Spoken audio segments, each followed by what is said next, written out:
चर्चेमध्ये कुठेही पाहायला मिळत नाही.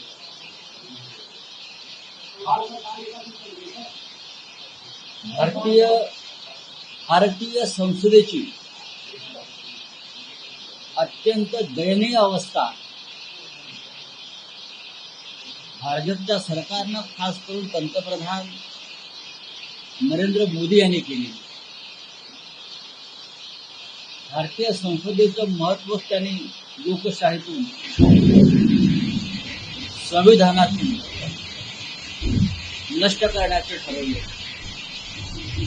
ऑपरेशन सिंदूर सारख्या एका महत्वाच्या विषयावर चर्चा सुरू असतात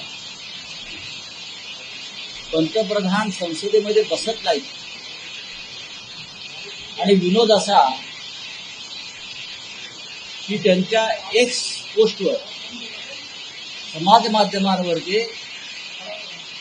राजनाथ सिंग, जयशंकर यांची भाषणं किती सुंदर झाली, अप्रतिम झाली याचं वर्णन करतात बाहेर बसून. खरं म्हणजे त्यांनी विरोधी पक्षाचे जे नेते काल बोलले ऑपरेशन सिंदूरवर, त्याच्यावर सुद्धा भाष्य करायला पाहिजे.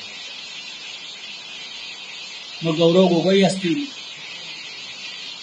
दीपेंद्र हुड्डा असतील, आमचे अरविंद सावंत असतील, प्रत्येकाने काल जे मुद्दे मांडले लोकसभेमध्ये त्याच्यावर सुद्धा प्रधानमंत्र्यांनी आपलं मत व्यक्त करायला हवं. मला आश्चर्य वाटतंय की प्रधानमंत्र्यांच्या मनातलं काल बाहेर पडलं.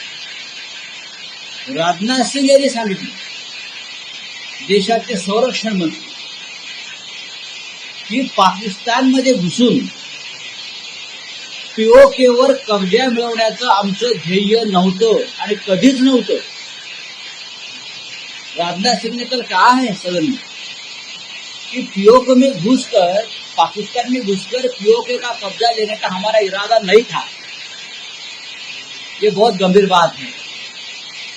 बीजेपी बार बार बोल रही थी कि हमको अगर प्रधानमंत्री दूसरी बार प्राइम मिनिस्टर बने तो हम पीओके में जाएंगे और भारत का हिस्सा बनाएंगे. योगी आदित्यनाथ बोल रहे थे, लोकसभा में अमित शाह बोल रहे थे कि पीओके के लिए हम बलिदान देंगे.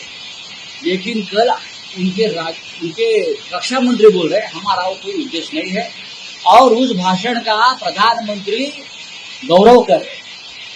यानी भारतीय जनता पार्टी और उनके सरकार की ये मंशा स्पष्ट है, वो पाकिस्तान के साथ लड़ना नहीं चाहते, वो अखंड भारत नहीं बनाना चाहते, और पीओके जो पाकिस्तान के कब्जे में है उसको भी हासिल नहीं करना चाहते.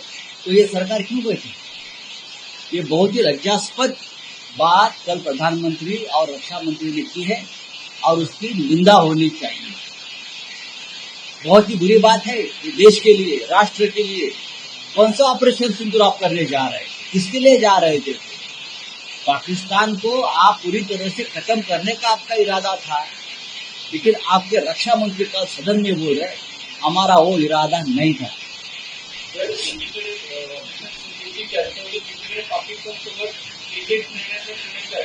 मैं असुद्दीन ओवैसी का अभिनंदन करता हूं. एक बहुत ही महत्वपूर्ण मुद्दे को उसने कल सदन में ऑपरेशन सिंदूर के दरमियान उठाया. बहुत महत्वपूर्ण मुद्दा.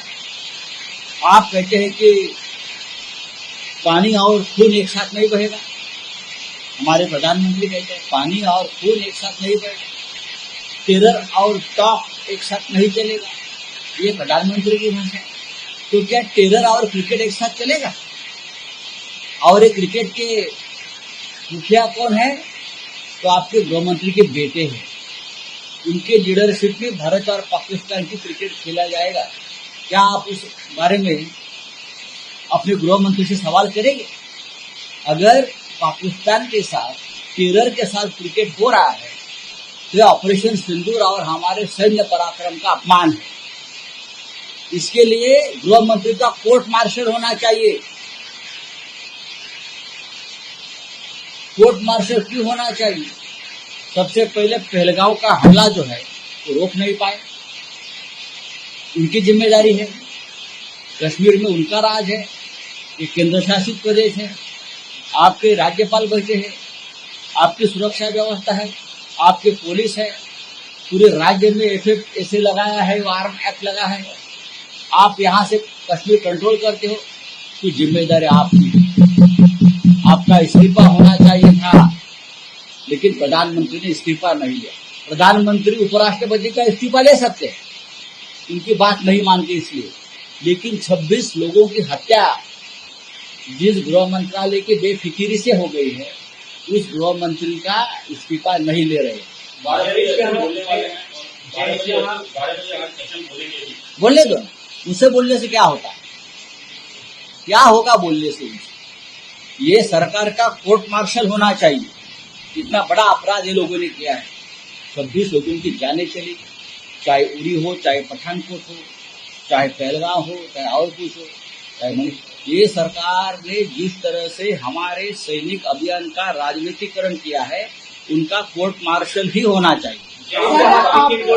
विरोधक जो है ये बताते जा रहे हैं कि पहलगाम के जो टेररिस्ट है वो किधर है?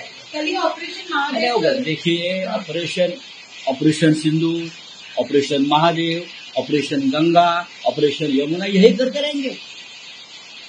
Operation blue star, operation polo, operation Parakram, operation Vijay, ये नाम भी सोच लीजिए। धर्म की बात नहीं की सैनिक अभियान में। ये लोग बार बार हिंदुत्व लाते हैं, धर्म लाते हैं, ये लाते हैं। आपको मालूम है ऑपरेशन ब्लू स्टार नेहरू ने किया था, operation polo, operation Parakram, operation विजय। क्या ये नामों से आपको नफरत है? ये आप घटिया सोच के लोग, आप सैनिक अभियान में भी धर्म लाते हो, जात लाते हो, सब कुछ लाते हो। ऑपरेशन सिंदूर वोट के लिए, ऑपरेशन महादेव वोट के लिए, फिर आप और कुछ करेंगे। सर, जयशंकर क्रिकेट मंडळाचे अध्यक्ष असल्यामुळे खेळाचं मॅचेसचं आयोजन केलं जातं, बिझनेस पाहिला जातोय का? देखिए, आपने क्या कहा था? टेरर और ट्रेड एक साथ नहीं चलेगा। टेरर और टॉक एक साथ नहीं चलेगा। तो टेरर और क्रिकेट एक साथ कौन कर रहा है? बीजेपी कर रही है, अमित शाह के बेटे कर रहे हैं, समझा? ये चलेगा बीजेपी? बताइए, क्या योगी आदित्यनाथ को ये चलेगा? मोदी जी को चलेगा? देवेंद्र फडणवीस को चलेगा? टेरर एंड क्रिकेट एक साथ? बड़े हिंदुत्ववाद का आप नारा लगाते हो। उन्होंने दो चीजें बोली थी, सभाओं एक्स्ट्राडाइट किया गया और टीआरएस के ऊपर जो डेजिग्नेटेड किया गया। बात ऐसी नहीं है, बात ऑपरेशन सिंदूर की करो, बात पहलगांव की करो, यहाँ वहां मत भटको, कोई फर्क नहीं होगा। हम ऐसे देखते हैं। हमारी फॉरेन पॉलिसी अच्छी है। अगर आपकी फॉरेन पॉलिसी अच्छी होगी तो प्रेसिडेंट ट्रम्प 30 बार बार बार नहीं कहता कि मैंने वहां रुकवा दिया।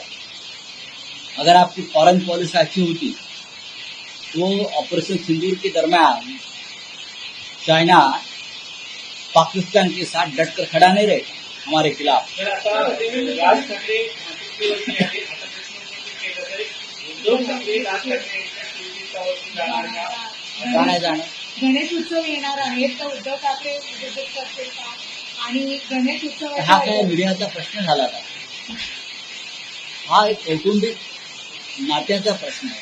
योग्य वेळी तुम्हाला दिसेल ना, हे इथे जाणार का, तू तिथे जेवायला जाणार का, ते इथे बसणार का, हे प्रश्न असू नयेत खरं म्हणजे। देवेंद्र फडणवीसांनी काल वर्ध्यामध्ये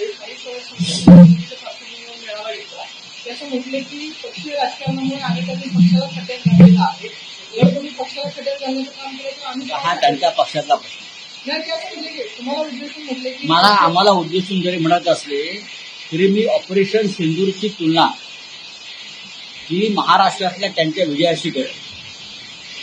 ऑपरेशन सिंदूर का विजय उत्सव तुम्ही पाहिलाच का देशामध्ये? देशाने विजय उत्सव साजरा केला, देशाला माहितीये कसं गंडवलं आहे। त्याच पद्धतीनं महाराष्ट्रात भाजपा जिंकली, त्याच्या कुठे विजय उत्सव पाहिलात का तुम्ही?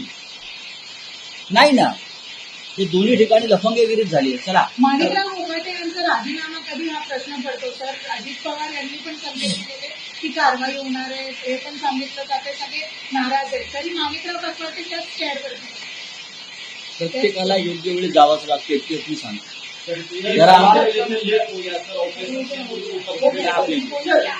राज्यामध्ये महायुतीमध्ये राज्यमंत्री असतील किंवा कॅबिनेट मंत्री याच्यामधला वाद सर्वश्रुत आहे.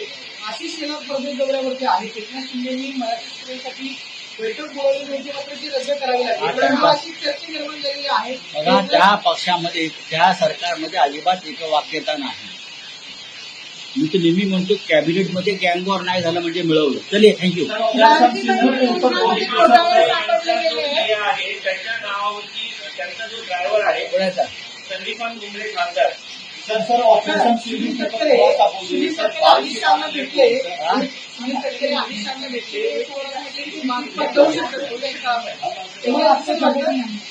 बघा, शिंदेच्या पक्ष आणि अजित पवारांचा पक्ष भविष्यामध्ये भाजपात विलीन होते हे मी वारंवार सांगतो. सर, केंद्रीय निवडणूक आयोगाकडे आज एकनाथ शिंदे यांची जी एक पूर्ण शिष्टमंडळ आहे तो जाणार आहे. जाऊ द्या. पण काय नेमकं वाटतं, कारण की याच केंद्रीय निवडणुकांमुळे वर खाली झालंय, राज्यात वर खाली झालंय. प्रकरण न्याय प्रविष्ट आहे इतकंच मी सांगतो. आणि सर्वोच्च न्यायालयाने आम्हाला एक तारीख दिलेली आहे आणि न्याय व्यवस्थेवरती आमचा विश्वास आहे. 9,000 राज्य सरकारी महिला कर्मचाऱ्यांना ऑपरेशन सिंदूर के ऊपर लगातार विपक्ष की चर्चा को और आगे बढ़ाने की कोशिश करेगी. सत्ता पक्ष का कहना है कि विपक्ष अपने प्रयास की तरफ नीचे को मोड़ रही है. ऐसा नहीं है, दोनों भी विषय बहुत महत्वपूर्ण है. एक में भारत की अंतर्गत और बाह्य सुरक्षा दांव पर लगी है और दूसरे में भारत का लोकतंत्र दांव पर लगा है. दोनों विषयों पर चर्चा होना जरूरी है.